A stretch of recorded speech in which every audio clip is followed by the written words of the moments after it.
Hello viewers and welcome back to my YouTube channel. So my name is Raj and in this video of Python series I will be going to explain NumPy module. So NumPy module is a very important module and a very widely used module nowadays. So if we talk about data science, machine learning, deep learning and whatever the upcoming things in this domain are, they all use NumPy at some stage. So why do we use NumPy so much? So NumPy stands for numerical pi.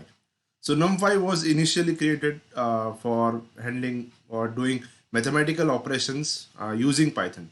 So if I talk about mathematical operations, so basically most widely used domain in this area, like in Python, is linear algebra, because we needed a platform to perform our machine learning or machine learning related model training and all.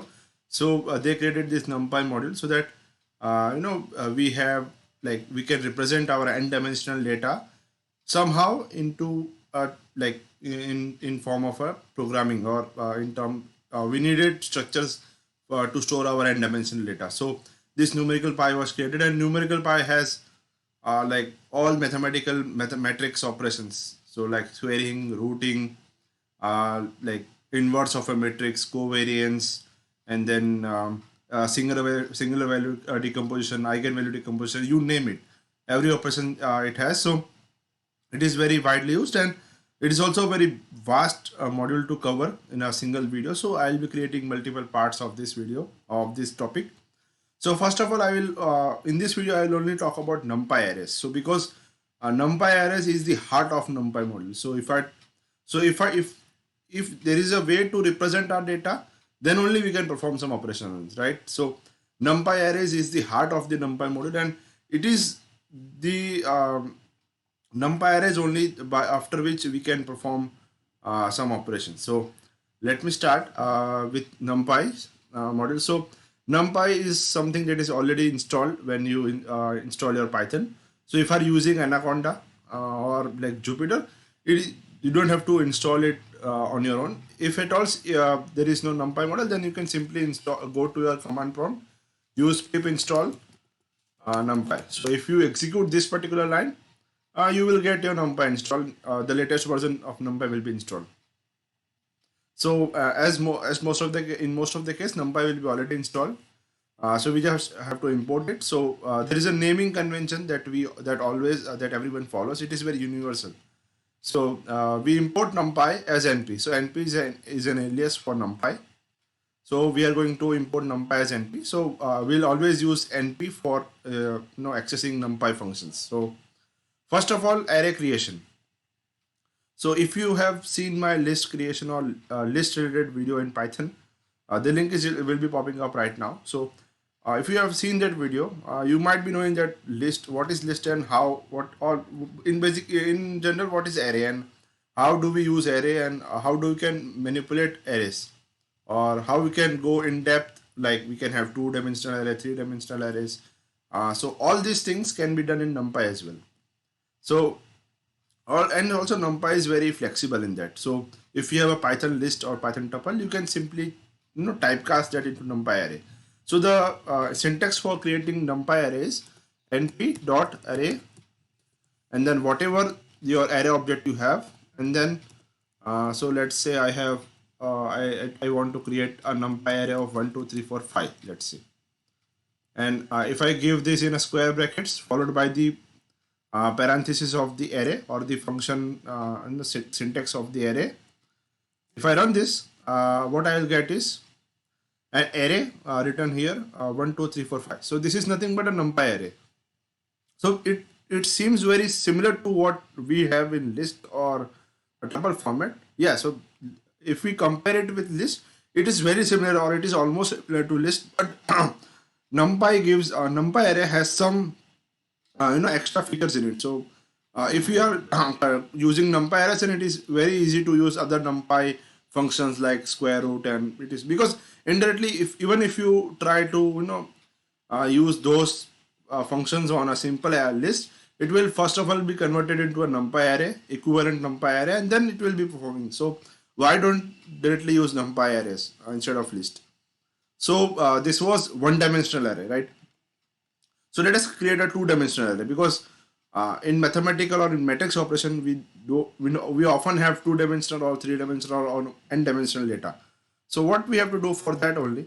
So it is similar to what we create or what we have in two-dimensional normal list or array.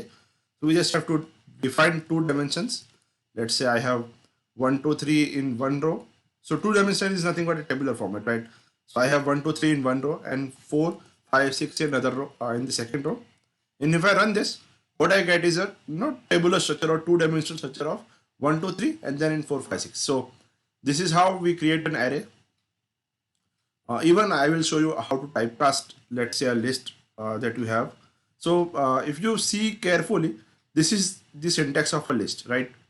So if I simply write square brackets 1, 2, 3, 4, this is nothing but a list, right? So if you see carefully, we are already typecasting a list into a array or NumPy array.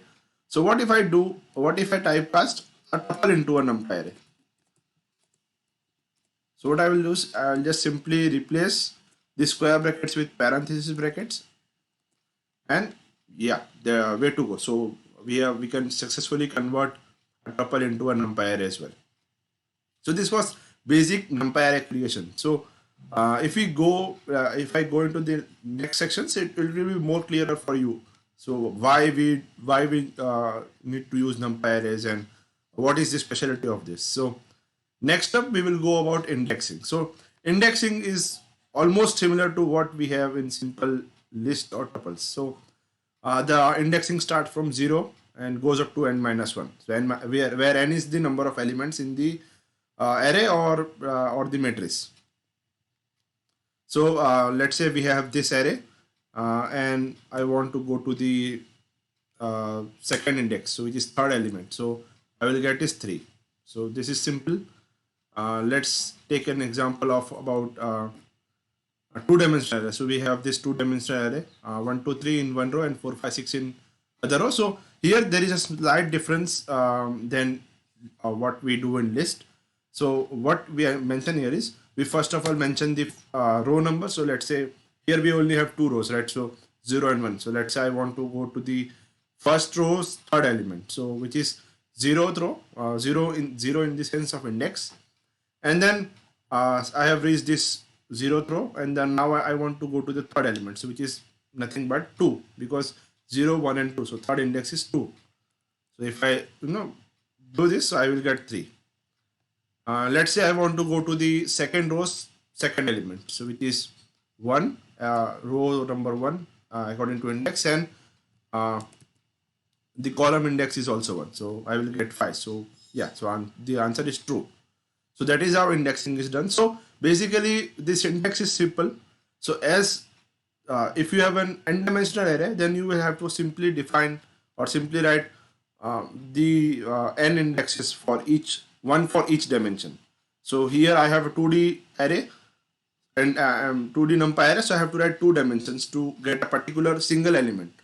I'm repeating this. So if you want a single element, then you have to write all the n-dimensional indexes using a comma in a square braces. So if I have a 3-dimensional array, then I have to write three indices separated by comma to get a particular element.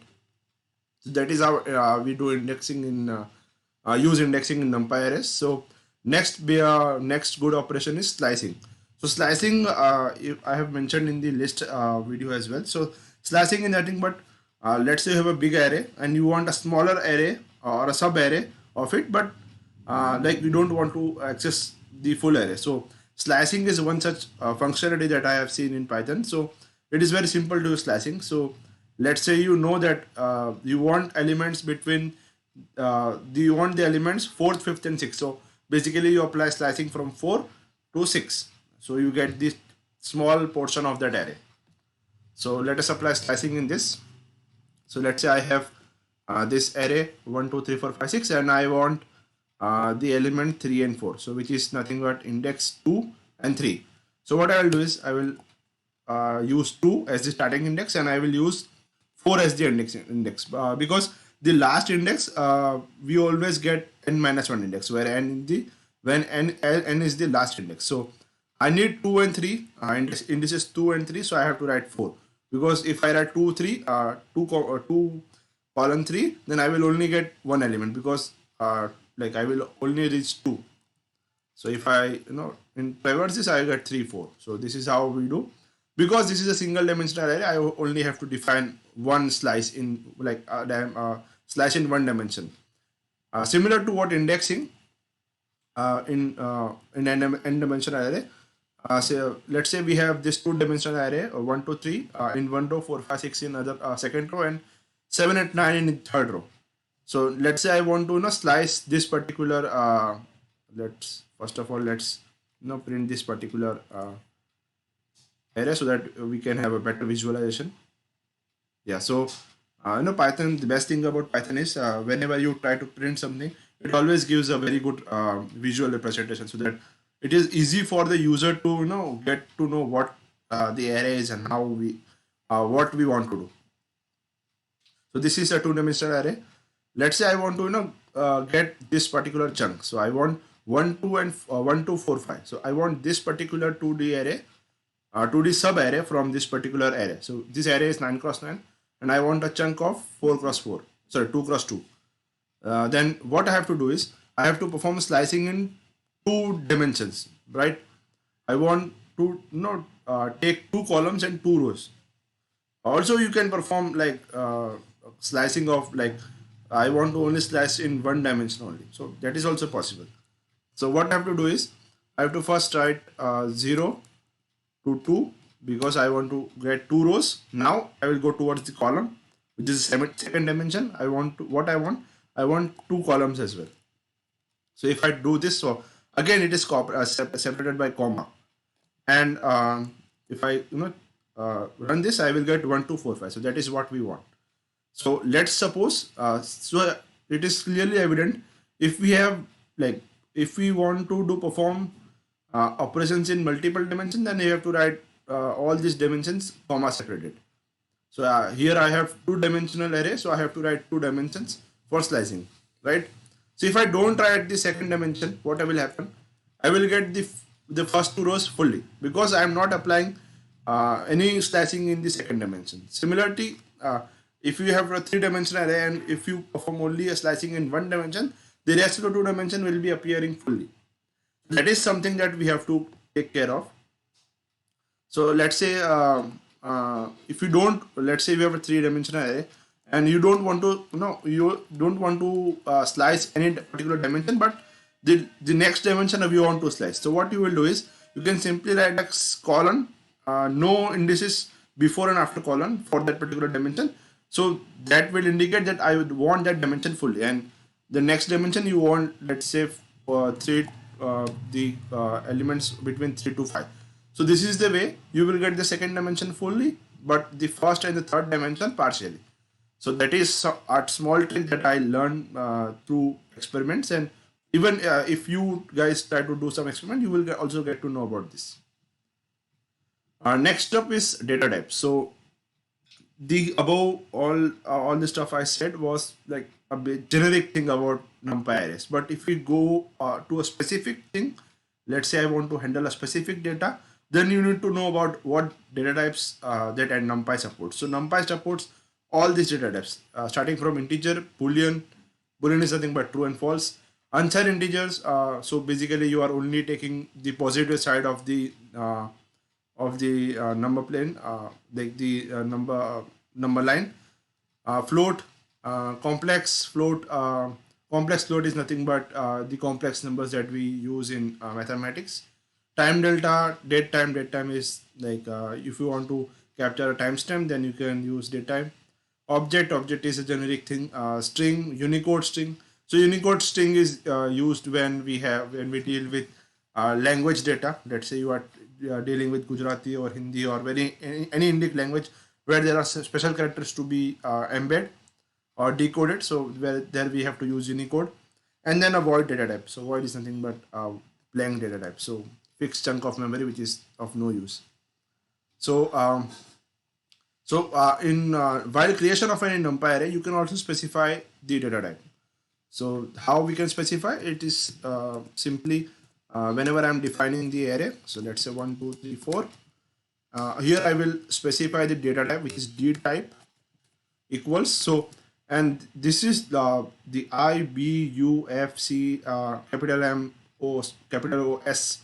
So these are type case characters which represent this data type. So you can simply write I, and yeah. So if I write float here, then what will happen is I will get 1.0, 2.0, which is a floating point representation. Even I can write S, capital S, which will convert this particular into string. So you can see this is a byte type, and it's a string which is representing the numbers.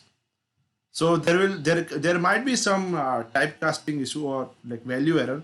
Let's say you are trying to convert this particular into this. So A is not, sorry, A is, this is for a variable error.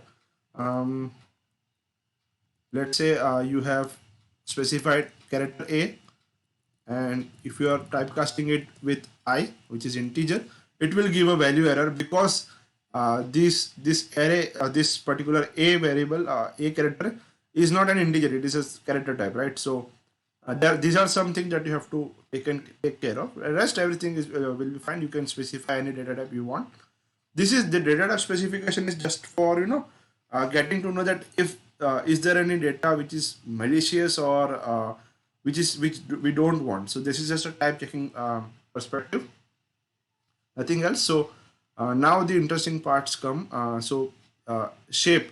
So since we are dealing with n-dimensional arrays, we need to know what is the shape of the array, because if we have a let's say we have a 10-dimensional array, then it is very difficult for you to catch what is the data, what is the structure of the array.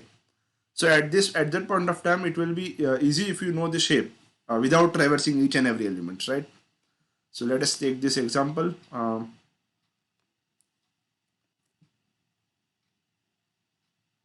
This shape is an attribute, so it is not a function. So you don't have to write the function parenthesis. You just have to write shape dot shape. So this will return 3 cross 3. So what is this 3 cross 3? So if we carefully see the comma separated thing, we get to know about the number of dimensions. So we have two numbers, so we have 2 dimensions. So the ARR is a 2-dimensional array with having which is having three numbers in the first dimension and 3 in the second. So this is a 3 cross 3 array. Similarly, if I increase the number of dimensions, so what how we can increase? What I will do is simply copy this particular into one more, and I will enclose it by another set of square braces. So now I will get 2, 3, 3. So which is a 3-dimensional array. So what I have is I have I have 2 rows which is having a 2D array. So basically 3D is nothing but a list of 2D arrays. So it is similar. It is very simple that if you have an n-dimensional array, so n-dimensional array is nothing but a list of n minus 1 dimensional arrays. So if I tell about 2-dimensional array is nothing but a list of 1-dimensional arrays. So that is simple concept. So if you have, let's say, this particular type of array, you have a 2, 3, 3 array, and you want to reshape this array. So you want to go 2D, 3D to 2D or 2D to 3D. That is very simple in NumPy array. So that is where the true power of NumPy arrays come into picture. So if you want to reshape this array, you have this 2, 3, 3 array, and you want to reshape it to, let's say, how many elements I have? I have 9 and 9, 18 elements, right? So I want to reshape this particular thing into 6 cross 3, let's say. So how can I do is array dot reshape, and then not rephase, reshape. Then I have to specify what dimension I want. So I will write 6 comma 3, and I will run it simply. So what I get is this same array is reshaped into 6 cross 3 form. So which is a 2D array. So I have 6 rows and 3 columns. So this is but here there is one thing to note here is whenever you reshape, you have to take care of number of elements that you have. So you cannot reshape the array into a shape where the number of the actual number of elements are going to be less or going to be more. So if I want to convert this into 6 cross 4, then it won't be possible, because you cannot have size the array size more than 18, because if you multiply 6 cross 4 you get 24, but actual number of elements is 18. Even similarly, you cannot go below the number of array size. So if I write 6 cross 2, it is not possible, because we cannot accommodate 18 elements in 12 slots. So that is basic thing. Going forward towards the traversal part. So this will be the end of this array, the last topic of this array. So in any array, let's say NumPy array or list or tuples, traversal is something that we always look forward, because once you store the data, you have to somehow utilize it, or somehow go through the data to do some operations. So right.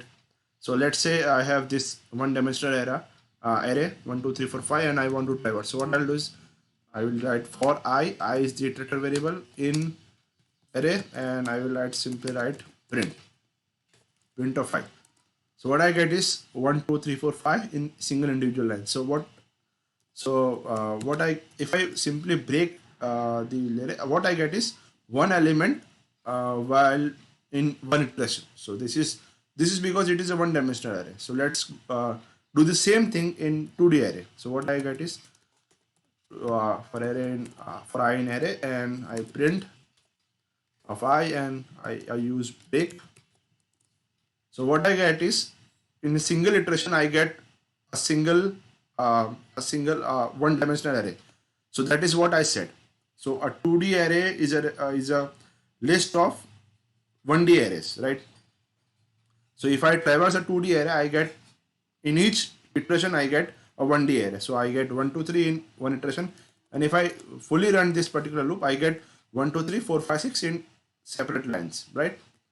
Similarly for 3D array, so this is a 3D array. So if I traverse this particular thing, I get 2D arrays for each iteration. So if I break this, you will get to knowing, yeah, this is 2D array for each for first iteration. So 1, 2, 3, 4, 5, 6. So this is a 2D array. So that is how you can traverse. So basically the idea is, if you have an n-dimensional array, then you have to, if you want to traverse each and every element, then you have to write n for loops for that. So that is the basic idea. So if you have 2D loop, we have to 2D array to access, then you have to write 2 for loops, one in the another, and then you can traverse each and every element. Similarly for 3D, you have to write 3 nested for loops. Similarly for ND array, you have to write n nested loops, for loops, or while loops, whatever you want to use. So that was the basic idea about NumPy arrays. Thank you guys for watching it. If you like the content, please subscribe it, please share it, and tell about this particular video and other videos about in your groups, in your friend circles, and please like it, share it, and subscribe it. If you have to review something, or tell me something about where am I lacking, or if I'm doing something good, then please comment it on the comment section. You can message me on the Discord as well. I am available on Instagram, LinkedIn, everywhere, so you can catch me up there as well. So thank you and have a nice day.